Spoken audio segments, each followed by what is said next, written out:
Jai Shri Krishna, Chaitanya Prabhu Nityananda, Shri Advaita Gadadhar, Srivasadi Gaur Bhaktavinda, Hare Krishna, Krishna Krishna, Hare Hare, Hare Rama, Rama Rama, Hare Hare. It's time for Krishna book. And this is chapter 33, volume 2, chapter 33, the Deliverance of Lord Shiva. And this is the summary study of the 10th canto of Srimad Bhagavatam by His Divine Grace A.C. Bhaktivedanta Swami Prabhupada, founder Acharya of the International Society for Krishna Consciousness. So this chapter 33 is the Deliverance of Lord Shiva. As a great devotee of Krishna, King Parikshit was already liberated, but for clarification he was asking various questions from Sukadeva Goswami. In the previous chapter, King Parikshit's question was, what is the ultimate goal of the Vedas?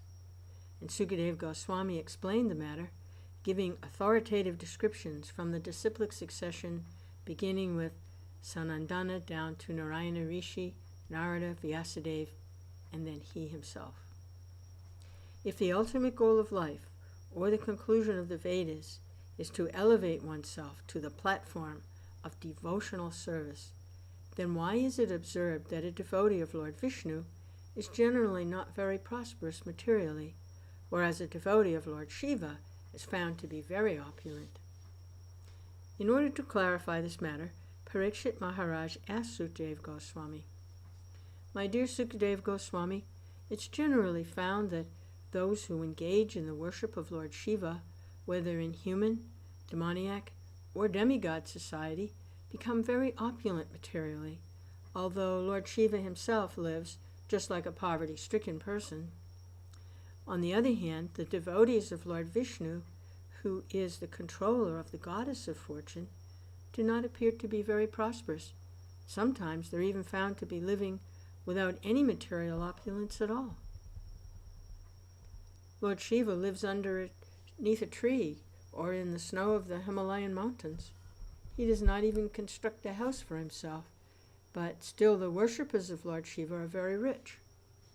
Krishna, or Lord Vishnu, however, lives very opulently, whether in Vaikuntha or in this material world, but his devotees appear to be poverty-stricken. Why is this so?" Maharaj Parikshit's question is very intelligent. The two classes of devotees, namely the devotees of Lord Shiva and the devotees of Lord Vishnu, are always in disagreement. Even today in India, these two classes of devotees still criticize each other, and especially in South India, the followers of Ramanujacharya and the followers of Shankaracharya hold occasional meetings for understanding the Vedic conclusion. Generally, the followers of Ramanujacharya come out victorious in such meetings. So Parikshit Maharaj wanted to clarify the situation by asking this question of Sukadeva Goswami.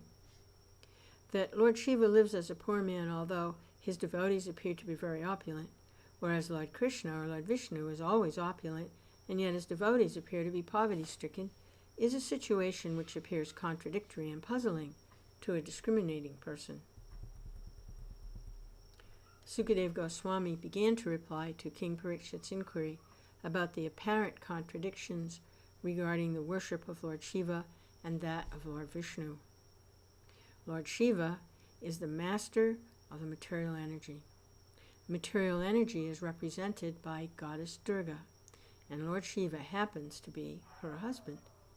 Since Goddess Durga is completely under the subjugation of Lord Shiva, it's to be understood that Lord Shiva is the master of this material energy.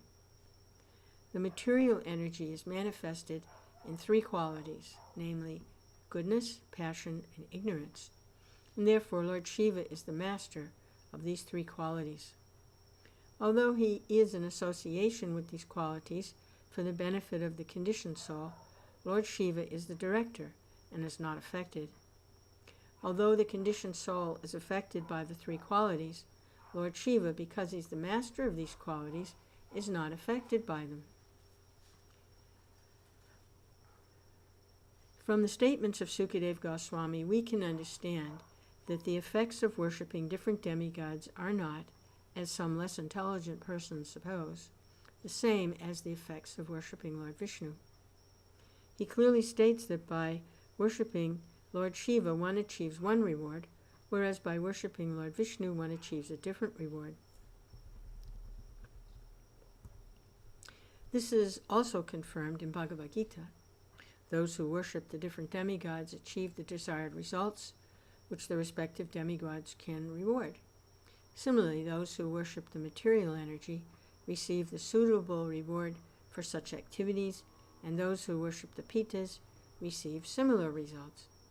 But those who are engaged in devotional service or worship of the Supreme Lord Vishnu or Krishna go to the Vaikuntha planets or Krishna Loka. One cannot approach the transcendental region or Paravyoma, the spiritual sky, by worshipping Lord Shiva or Brahma or any other demigod. Since this material world is a product of the three qualities of material nature, all varieties of manifestations come from those three qualities. With the aid of materialistic science, modern civilization has created many machines and comforts of life, and yet they are only varieties of the interactions of the three material qualities. Although the devotees of Lord Shiva are able to obtain many material acquisitions, we should know that they're simply collecting products manufactured by the three qualities. The three qualities are again subdivided into 16, namely the 10 senses, 5 working senses, 5 knowledge-acquiring senses, the mind, and the 5 elements, earth, water, air, fire, and sky.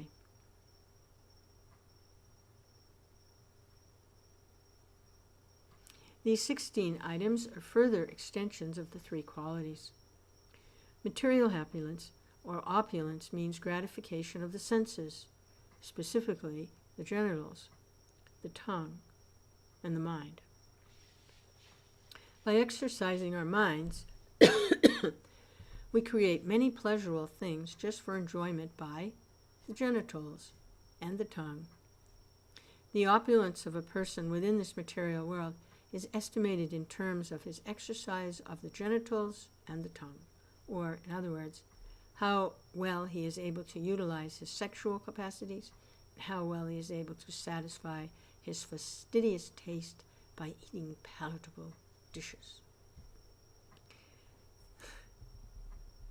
Material advancement of civilization necessitates creating objects of enjoyment by mental concoction just to become happy on the basis of these two principles: pleasures for the genitals and pleasures for the tongue. Herein lies the answer to King Parikshit's question to Sukadeva Goswami as to why the worshippers of Lord Shiva are so opulent. The devotees of Lord Shiva are only opulent in terms of material qualities. Factually, such so-called advancement of civilization is the cause of entanglement in material existence. It is not actually advancement, but degradation. The conclusion is that because Lord Shiva is the master of the three qualities, his devotees are given things manufactured by the interactions of these qualities for satisfaction of the senses. In Bhagavad-gītā, however, we get instruction from Lord Krishna that one has to transcend the qualitative existence. Nistraigunyo bhavarjuna. The mission of human life is to become transcendental to the three qualities. Unless one is nistraigunya, he cannot get free from material entanglement. In other words, favors received from Lord Shiva are not actually beneficial to the conditioned souls, although apparently such facilities seem to be opulent. Sukadeva Goswami continued, the Supreme Personality of Godhead, Hari, is transcendental to the three qualities of material nature. It is stated in Bhagavad-gītā that anyone who surrenders unto him surpasses the control of the three qualities of material nature. Therefore, since Hari's devotees are transcendental to the control of the three material qualities, certainly he himself is transcendental. It is stated, therefore, in Srimad Bhagavatam that Hari, or Krishna, is the original Supreme Personality. There are two kinds of prakritis, or potencies, namely the internal potency and the external potency, and Krishna is the overlord of both these prakritis, or potencies. He is Sarvadrik, or the overseer of all the actions of the internal and external potencies. He's also described as Upadrashta, the supreme advisor. Because he is the supreme advisor, he's above all the demigods who merely follow the directions of the supreme advisor. As such, if one directly follows the instructions of the Supreme Lord, as inculcated in Bhagavad-gītā and Srimad Bhagavatam, then gradually one becomes nirguna, or above the interaction of the material qualities. To be nirguna means to be bereft of material opulences, because, as we have explained, material opulence means an increase of the actions and reactions of the three material qualities. By worshipping the Supreme Personality of Godhead, instead of being puffed up with material opulences, one becomes enriched with spiritual advancement of knowledge in Krishna consciousness. To become nirguna means to achieve eternal peace, fearlessness, religiousness, knowledge, and renunciation. All these are symptoms of becoming free from the contamination of the material qualities. Sukadeva Goswami, in answering Maharaj Parikshit's question, went on to cite an historical instance regarding Parikshit Maharaj's grandfather, King Yudhisthira. He said that after finishing the Ashvamedha sacrifice in the great sacrificial arena, King Yudhisthira, in the presence of great authorities, inquired on this very same point. How is it that devotees of Lord Shiva become materially opulent, whereas devotees of Lord Vishnu do not? Sukadeva Goswami specifically referred to King Yudhisthira as your grandfather, so that Maharaj Parikshit would be encouraged to think that he was related to Krishna and that his grandfathers were intimately connected with the Supreme Personality of Godhead. Although Krishna is always very satisfied by nature, when this question was asked by Maharaj Yudhisthira, he became even more satisfied, because these questions and their answers would bear a great meaning for the entire Krishna-conscious society. Whenever Lord Krishna speaks about something to a specific devotee, it is not only meant for that devotee, but for the entire human society. Instructions by the Supreme Personality of Godhead are important, even to the demigods, headed by Lord Brahma, Lord Shiva, and others, and anyone who does not take advantage of the instructions of the Supreme Personality of Godhead, who descends within this world for the benefit of all living entities, is certainly very unfortunate. Lord Krishna answered the question of Maharaj Parikshit as follows. If I especially favor a devotee, and especially wish to care for him, the first thing I do is take away all his riches. When the devotee becomes a penniless pauper, or is put into a comparatively poverty-stricken position, his relatives and family members no longer take an interest in him, and in most cases they give up their connection with him. The devotee then becomes doubly unhappy. First of all, he becomes unhappy because his riches have been taken away by Krishna, and he's made even more unhappy when his relatives desert him because of his poverty-stricken condition. We should note, however, that when a devotee falls into a miserable condition in this way, it is not due to past impious activities known as karma pala. The poverty-stricken position of the devotee is a creation of the personality of Godhead. Similarly, when a devotee becomes materially opulent, that is also not due to his pious activities. In either case, whether the devotee becomes poorer or richer, the arrangement is made by the Supreme Personality of Godhead. This arrangement is especially made by Krishna for his devotee, just to make him completely dependent upon him, and to free him from all material obligations. He can then concentrate his energies, mind and body, everything, for the service of the Lord, and that is pure devotional service. In the Narada Pancharatra, it is therefore explained, Sarvopadi Vinirmuktam, which means being freed from all designations. Works performed for family, society, community, nation, or humanity are all designated. I belong to this society. I belong to this community. I belong to this nation. I belong to this species of life. Such identities are all merely designations. When, by the grace of the Lord, the devotee becomes freed from all designations, his devotional service is actually nishkarma.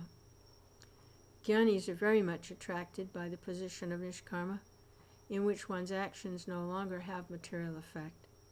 When the devotee's actions are freed from effects, they are no longer in the category of karma palam, or fruit of activities.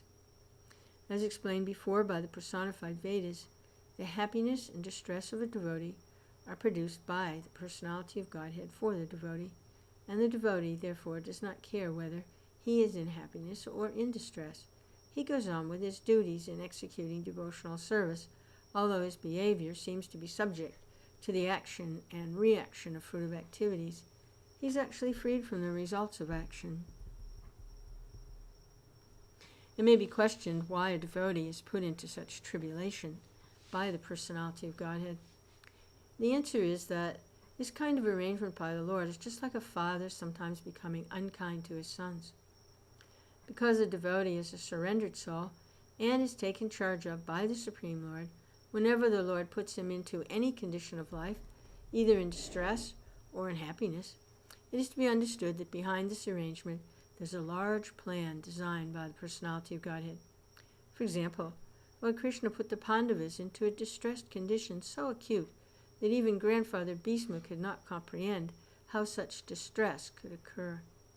He lamented that although the whole Pandava family was headed by King Yudhisthira, the most pious king, and protected by the two great warriors Bhima and Arjuna, and although above all the Pandavas were all intimate friends and relatives of Lord Krishna, still they had to undergo such tribulations. Later on, however, it was proved that this was planned by the Supreme Personality of Godhead, Krishna, as part of his great mission to annihilate the miscreants and protect the devotees. Another question may be raised. Since a devotee is put into different kinds of happy and distressful conditions by the arrangement of the personality of Godhead, and a common man is put into such conditions as a result of his past deeds, then what's the difference? How is a devotee any better than the ordinary karmi? The answer is that the karmi and the devotees are not on the same level. In whatever condition of life the karmi may be, he continues in the cycle of birth and death, because the seed of karma, or fruit of activity, is there, and it fructifies whenever there is an opportunity. By the law of karma, a common man is perpetually entangled in repeated birth and death, whereas a devotee's distress and happiness, not being under the laws of karma, are part of a temporary arrangement by the Supreme Lord, which does not entangle the devotee. Such an arrangement is made by the Lord only to serve a temporary purpose. If a karmi performs auspicious acts, he's elevated to the heavenly planets, and if he acts impiously, he's put into a hellish condition of life. But whether a devotee acts in a so-called pious or in an impious manner, he's neither elevated nor degraded, but is transferred to the spiritual kingdom. Therefore, a devotee's happiness and distress and a karmi's happiness and distress are not on the same level. This fact is corroborated by a speech by Yamaraj to his servants in connection with the liberation of Ajamil. Yamaraj advised his followers that persons who have never uttered the holy name of the Lord, nor remembered the form, quality, and pastimes of the Lord, should be approached by his watch guards. Yamaraj also advised his servants never to approach the devotees. On the contrary, he instructed his messengers that if they meet a devotee, they should offer their respectful obeisances. So there's no question of a devotee's being promoted or degraded within this material world. As there is a gulf of difference between the punishment awarded by the mother and the punishment awarded by an enemy, so a devotee's distressed condition is not the same as the distressed condition of a common karmi.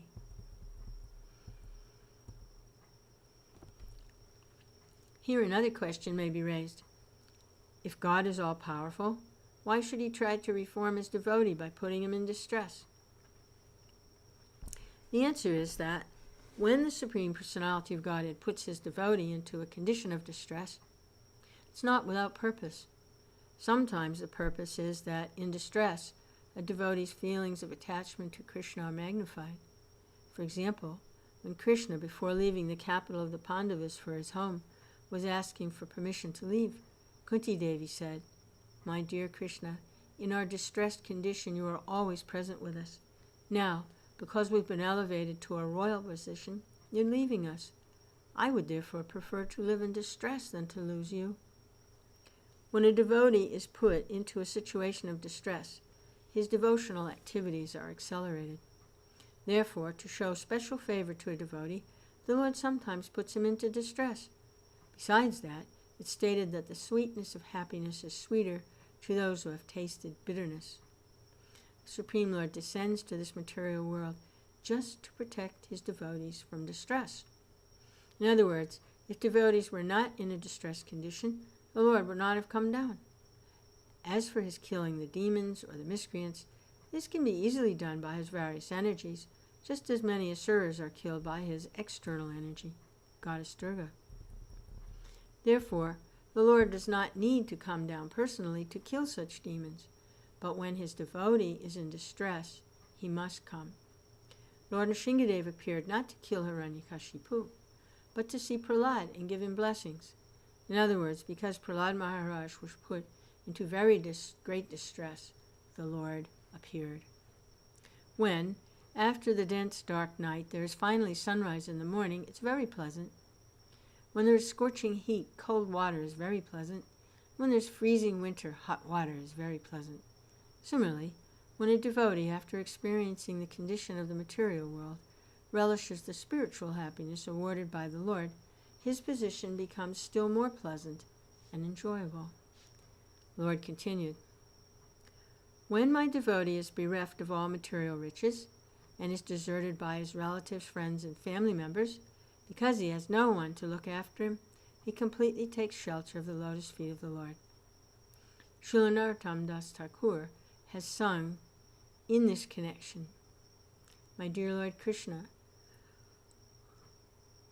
O son of Nanda Maharaj, you're now standing before me along with Srimati Radharani, the daughter of King Vrishabhanu. I'm now surrendering unto you. Please accept me. Please do not kick me away. I have no shelter other than you." When a devotee is thus put into so-called miserable conditions and is bereft of riches and family, he tries to revive his original position of material opulence. But although he tries again and again, Krishna again and again takes away all his resources. Thus, he finally becomes disappointed in material activities, and in that stage of frustration in all endeavors, he can fully surrender unto the Supreme Personality of Godhead. Such persons are advised by the Lord from within to associate with devotees.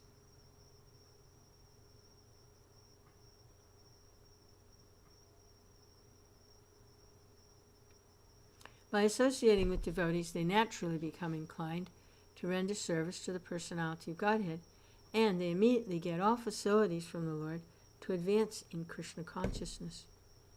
The non-devotees, however, are very careful about preserving their material condition of life. Generally, therefore, such non-devotees do not come to worship Supreme Personality of Godhead, but worship Lord Siva or other demigods for immediate material profit. In the Bhagavad-gītā it is said, therefore, Kṛṣṇa karmanam siddhim yajanta iha devata. The karmis, in order to achieve success within this material world, worship the various demigods. It is also stated by Lord Krishna that those who worship the demigods are not mature in their intelligence. The devotees of the Supreme Personality of Godhead, therefore, because of their strong attachment for him, do not foolishly go to the demigods.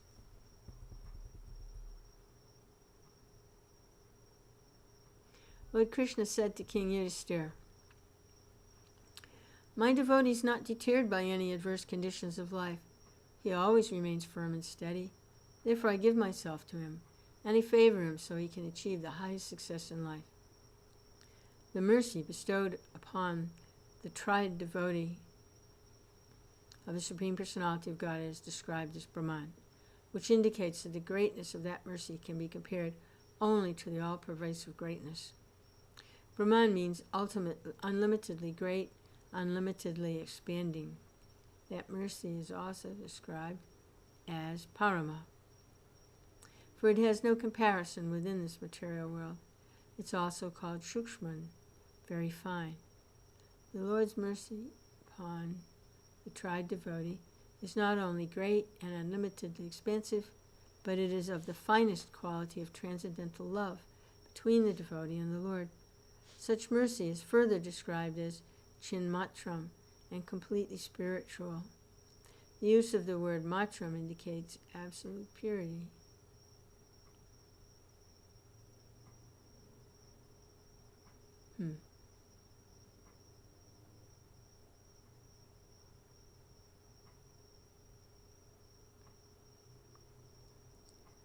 Since the devotee of the Lord is awarded such unlimited spiritual benefit, why should he worship the demigods? The devotee of Krishna does not worship Lord Shiva or Brahma or any other subordinate demigod. He completely devotes himself to transcendental loving service of the Supreme Personality of Godhead.